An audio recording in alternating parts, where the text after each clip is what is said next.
тях ще бъде доста фрагментарна, но все пак държа присъствие. Първата, защо семейни истории? Струва ми се, че голямата и актуална тема за социалното и културно познание и самопознание на българското общество вчера и днес има почти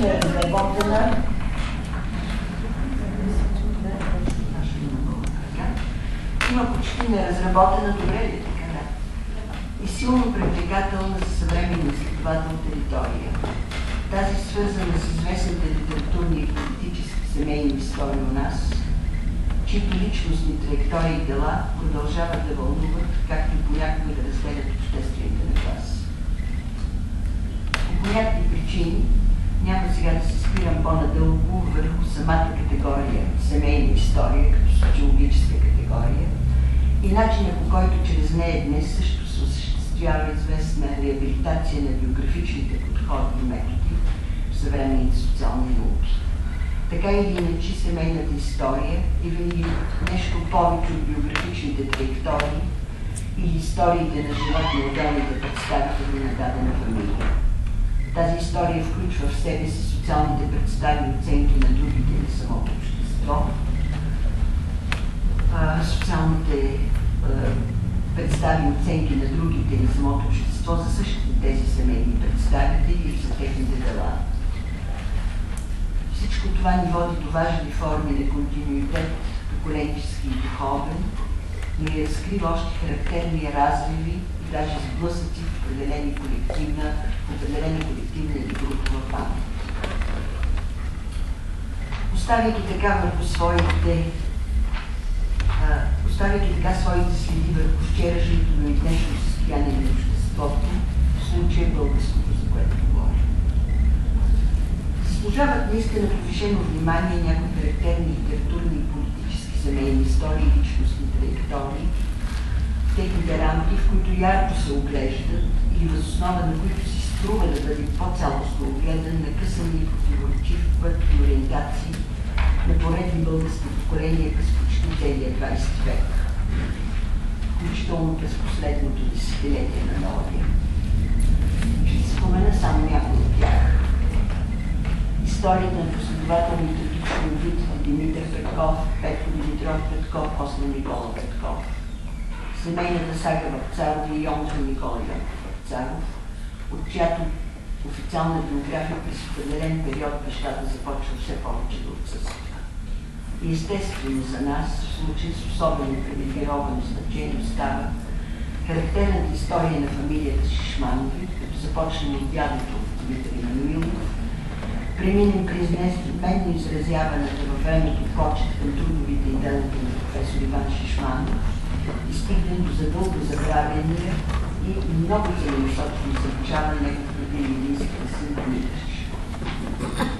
Бих могла естествено да прибавя още фамилни имена, но ще спра до тук. Втората листа.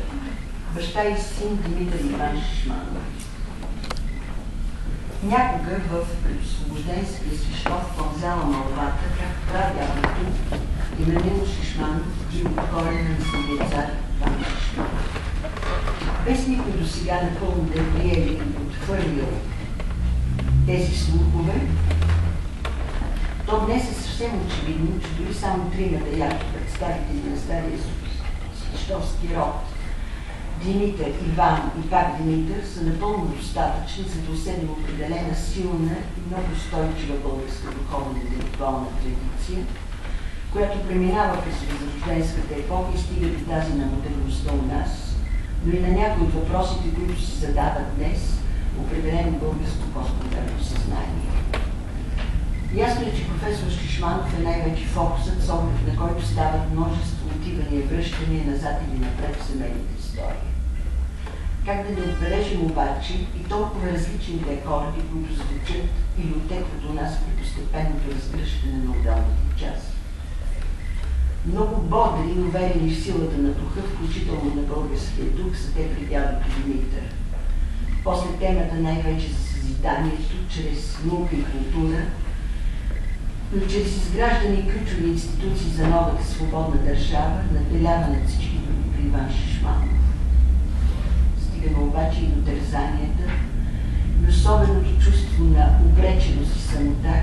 наблегнат над писателски и дипломатически чреви на Димитър Шишманов.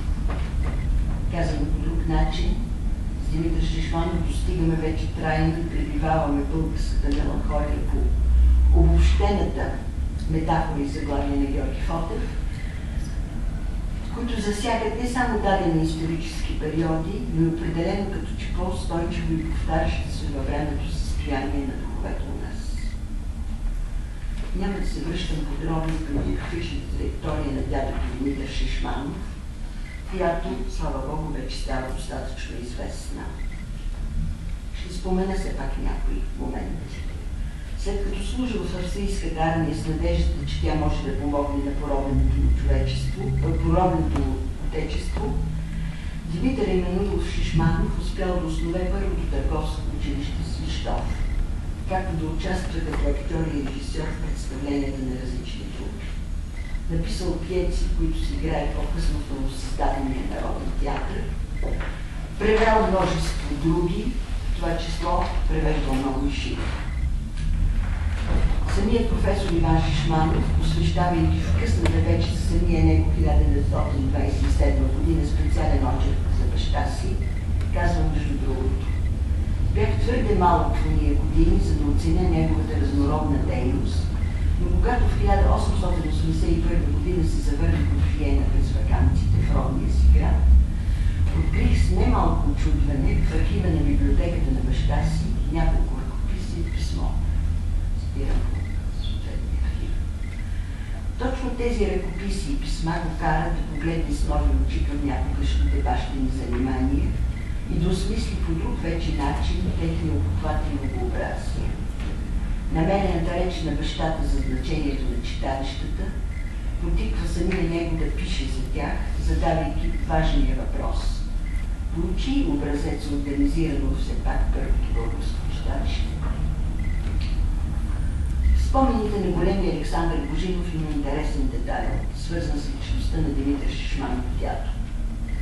Разсъждавайки около началото на собственото си карикатурно изкуство у нас, Божинов се връща към родния Свищов и разкази на своята майка, а между тях и този, как там някога бащата на професор Шишманов, цитирам, издавал хумористичен лист, в който освивал свищовските работи и който илюстрира с карикатури, рисувани от самия него.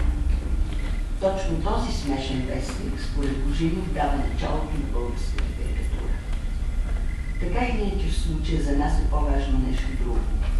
Как разновидностите на смеха и на карикатурната щриха въобще, а след това и на гротесковите интонации преминават през живота и творчеството и на сина, и на внука. Знаем, че професор Шишманов е автор на множество епиграми, с каквито обича да си почива и разтоварва. Колкото до Димитър Шишманов внук, то в неговия High Life и после в депутатът Стоянов, както в много от пиесите, които написва, има достатъчно ситуации и персонажи, излезли сякаш от нечий весел вестник, само дето смехът, който те събуждат, става все по-тъжен и тягостно заплашителен дори. Третата настъпка. Баща и син Иван и Димитър Шишманов. Силно любещ, нежен и много грижовен е професор Иван Шишманов към своя син, роден в знаменателната за бащата 1889 година, когато в близки дни се появява и второто му дете, както Лидия Шишманова назовава първия том на сборника за народни творения, наука и книжнина. Във възпитанието на този син, във формирането от него на естетически вкусови и устрем към бъдещи литературни изяви, бащата участва много активно. Достатъчно е само да се зачетем в старателно водения детски дневник на Мика, както близките обикновено наричат Димитър Шишманов, за да усетим волята на бащата, която му е внушила значението на подобно занимание. Бди наистина зорко и всеотдайно професор Шишманов на тази най-скъпа му творба, интелектуалното и литературно израстване на сина. Напътства го дори повече, отколкото това е необходимо. Но сред напътствията му има и такива, и изпратени, например, в писмо от Сан Ремо на 8 април 1907 година. Изслушвай много внимателно мнението на противниците си и не си въобразявай, че единственият ти владееш цялата истина. Не предполагай никога, че всяка критика е недобросъвестна, щом не е съгласна с твоите мнения. Дядо ти обичаше да казва, че собствено във всяка критика и най-злобната има нещо, което може да накара човек да се замисли и да потърси с какво е предизвикал. Това винаги е полезно за самопознанието или познанието на другите. Всъщност, моята основна гледна точка към историята и генеалогията на семейство Шишманови тръгва именно от личността на Димитър Шишманов, когато открит някак случайно преди много години. Знаейки тогава все пак достатъчно за делото на бащата, бях поразена да науча, че той имал син, за когото въобще никой или не знаеше нищо, или не желаеше да говори. Сякаш този син никога не беше съществувал. Все пак той, преди да бъде дипломат и министър, е български писател, и то сред най-четените у нас през 40-те години на миналия век, както ми казва една анкета, направена след читалищата тези години. Нима физическото му ликвидиране от Народния съд през 1945 година може да е достатъчно за пълното му заличаване от съзнанието на поредни поколения, които при това почитат неизменно знаменития му баща. Не е ли това своеобразно посегателство на паметта и на самия този баща? Писал съм за своето потресение около някои подобни въпроси в книгата, която по-късно посветих на Димитър Шишманов. Споменавам го обаче отново сега, за да подчертая споменатата си изходна гледна точка към фамилията като цяло. В случая това е мишката на интерес, която ме отведе и направлява при броденето из богатия архив на семейство Шишманов. В този смисъл, търсейки следите на сена, естествено се стига до косвено знание за личността на самия Иван Шишманов. Но и обратното. Срещата с бащата Иван Шишманов продължава да стимулира сякаш някои следващи въпроси като семейната история като цяло. Споменатия архив, както повечето участници в тази конференция добре знаят, освен отделни ръкописи от трудовите статии на професор Шишманов, се намира много интересната и обемна кореспонденция между него и Лидия Шишманова, между него и Димитър Шишманов, между Лидия и Димитър Шишманов. Напомням всичко това по две причини. Първата – надеждата, пожеланието тези писма на български, немски и френски езици, френският език, на който най-вече общуват майка и син, немският е предпочитания език с писмата на бащата, т.е. тези писма да бъдат, пожеланието ми, тези писма да бъдат преведени, дообработени и публикувани някой ден. Втората причина за това напомняне е убеждението, че в богатата семейна кореспонденция намираме важни подробности с отношение не само към силната духовна връзка и привързаност между членовете на семейството, подробности не само за тяхното всекидневие или грижи през различни периоди. В този уникален семейен архив се съдържат характерни детайли, които сами по себе си предлагат по-богати социологически, социално-исторически прочити и обобщения. Ще дам само един пример. Някъде между писмата на младия Димитър Шишманов до майка му и баща му в периода 1915-1916 година има съхранено малко, празно вече приключи. Надписът отгоре ми гласи: нататък Ник, първоначален фон за един чифт обуща. Протести не се приемат, Коледа 1915 година. Не е това само предателен момент от нечи бащино-синовно отношение. Защото колко много още ти казва малкото пликачи надписът върху него. Напомня за тежката ситуация в страната. но и за това колко ценни и недостъпни в определен момент могат да се окажат нови от ушата у нас, и то за учени обществени от ранга на Иван Шишманов. Пък и фондът, който синът подарява, е само първоначален, както той сам го определя. Тоест, към този фонд трябва и първа да се прибавят още пари, за да може професор Иван Шишманов да се здобие с необходимия мотив много. Изкусяват естествено още подобни детайли,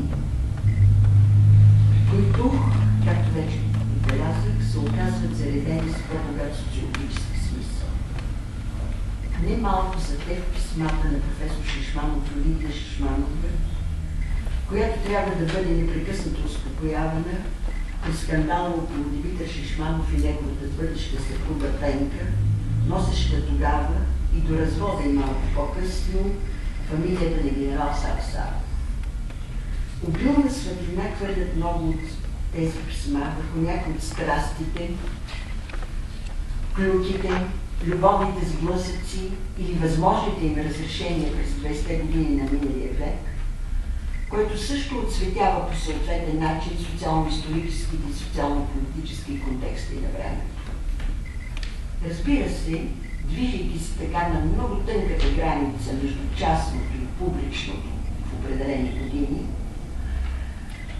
ние непрекъснато бихме добавили и добавяме нови щрихи към актьорите на определени действия, в случая към баща и син Иван и Димитър Шишманов.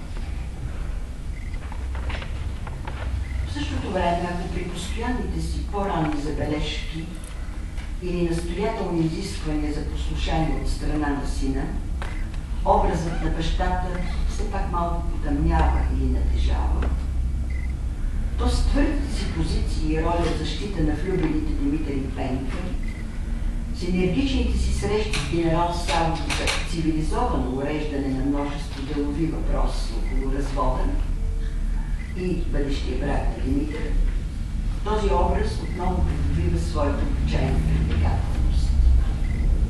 Впрочем, малко раздвоено става той като че ли и поради начина, по който се явява в сънищата на възрастния си вече син. Когато Димитър Шишманов, като български пълномощен министър в Атина, записва в дневника си през средата и края на 30-те години, дневник, който той води старателно, както е бил научен някога на това, когато записва там своите все по-тревожни сънища и мисли, отбелязва колко често, гледайки лицето си в огледалото, през него като че ли все повече прозират чертите на баща му. И тогава той започва да вижда строго, студено, почти жестоко, онова негово лице, което не обичах, което той имаше, когато ме съдише и кореше. И сега, когато го съзирам през своя образ, аз пак се плаша от него. Но само година и нещо по-късно, следващ сън и запис от дневника от 14 октомври 1939 година говорят за друго. Някакви стая, нещо като работния кабинет на тати в къщата в София. И гледам на една маса пред мен някакъв предмет. Какъв е не зная, но знам, че баща ми го е забравил и че то е нещо важно, което тата и трябва да вземе със себе си. В този миг се отваря една врата, в дъното на стаята и на прага си изправя баща ми. Аз почвам да го викам: тате, защо забрави това? А той се усмихва с безконечна доброта и безконечно тъжно, като че иска да каже: сега всичко е вече много късно. Събудих се оглям в сълзи. И дали пък отглас от някои някогашни настойчиви бащини уроци не трябва да доловим и в следната фраза на сина пред обвинителя на Народния съд. Питат го: защо все пак се е съгласил да стане външен министър, след като излично не е желал това?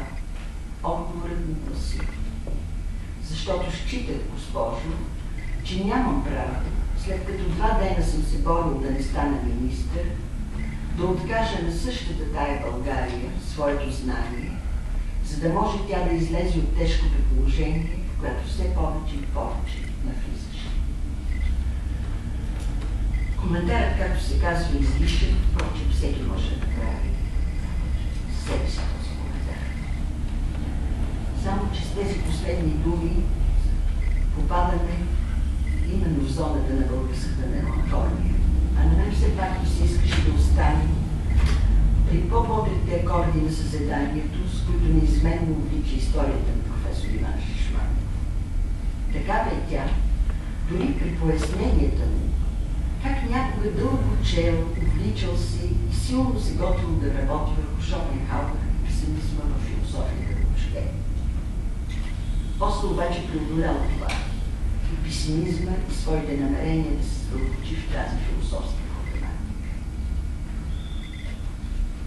Можем да се помислим обаче, дали говорейки за тези свои увлечения и то много години след като те са се случили, бащата всъщност не си ги припомня, защото се тревожи много силно по повод наблюдаваните тъга и все по-мрачни настроения на сина. Очевидно е, че тази линия на отношения може да бъде задълбочена, може да бъде продължена, може да бъде интерпретирана и то в малко по-разнообразни ключове, но така или иначе всичко, което бихме казали повече за сина, то хвърля допълнителна светлина върху професор Иван Шишманов и обратното. Струва ми се, че всичко, което продължаваме да намираме, да казваме, да откриваме около него, има своето значение и своите предизвикателства и спрямо образа на сина. Благодаря за вниманието.